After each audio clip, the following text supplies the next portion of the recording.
All right. Hello, everybody. This is Craig Hendry coming to you from a jail cell in the Vermilion County Jail, where I am currently a prisoner of the Indiana state government. Today, I'm going to hit on a topic that I haven't really expanded upon, but I commonly refer to it in most of my videos. I oftentimes refer to the government, their employees, and the employees' actions as criminal. I'm going to spell out how in this video, without question, this is the case. To do this, we have to understand that every human is a self-owning entity. There is not any person or group of people that can conceivably claim ownership to another person other than themselves. With this in mind, we must also remember that all persons are created equal. This does not mean that every person is born with equal physical attributes or born to a family with equal money or with equal intellectual potential. All persons being born equal means that all persons have equal rights to self-ownership in their own person. This is the right that necessarily precedes all other rights. It is also the right that allows us as people to define what constitutes a crime. A crime is any action that deprives another person of their rights, like the right to their property in their person or rightfully attained property outside of their person without that person's consent. The government, or people that form the government, do this. They deprive people of property without consent. These people have an argument that they say justifies their actions. The subject of justice is not to be arbitrarily decided, however, and it is more objective than the government actors would like to admit. For the sake of an example, let us look at the commonly used argument given by government actors to justify the act of taxation. Taxation is the process through which the government expropriates money from the populace on a large scale without consideration to the consent of the individuals they are expropriating money from.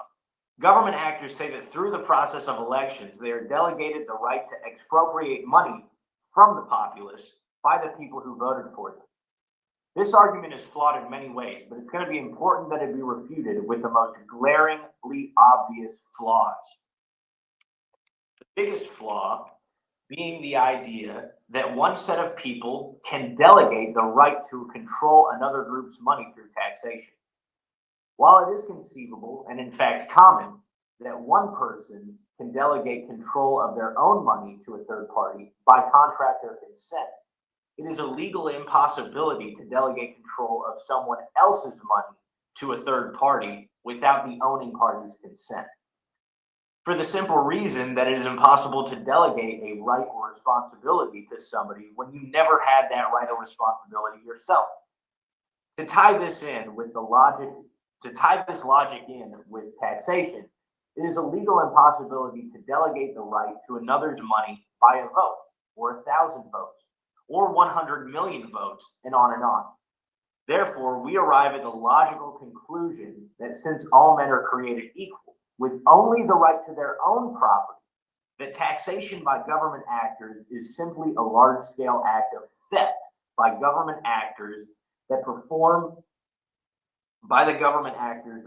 tax collection or benefit from it. Some may say that the basis of my analysis is flawed because crime is not what I said it is. Remember, I said crime is any action that deprives a person of their rights without consent, either by force or fraud. The people who would disagree claim that crime is actually defined as follows. Crime is any act that government actors prohibit through legislation. It does not take any college courses to see how flawed this view is. First of all, it implies that there is no set of principles that constitute justice. It implies no such thing as natural law or natural rights exist.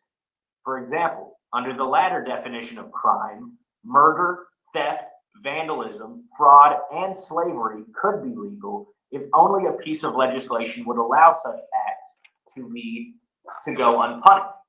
And of course, with a few of those examples, we've seen in history that the legislation does allow such acts to go unpunished. Indeed, we have seen that theft is allowed by taxation. Slavery has just the same formerly been explicitly sanctioned by government actors, and I would posit it still is, The statist view on justice ignores the first principle from which all conceptions of justice are derived, that all men are created equal. If it didn't ignore this principle, if it recognized this principle, or if they just recognize this principle, they would realize that justice requires no legislation. Justice simply is. Legislation is the manner through which those who claim ownership over other people, their property, and the fruits of their labor state their demands and threats to those whom they claim ownership over, which is in direct contradiction to that principle of all men are created equal, and therefore necessarily in contradiction to that natural conception we call justice.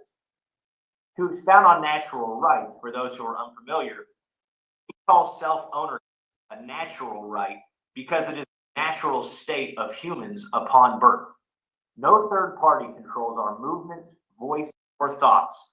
Therefore, since we naturally gain full unalienable control over ourselves, we as humans naturally have self-ownership. This is why in the Declaration of Independence, Jefferson used the language, quote, "We find these truths to be self-evident," unquote. He was referring to the clear rights that were endowed to all of us by nature. And when I say all other rights are necessarily preceded by the right of self-ownership, it is because all other rights, the right to free speech, the right to property, the right to the pursuit of happiness, etc., are natural rights, and to deprive another of their natural rights by force or fraud is a crime.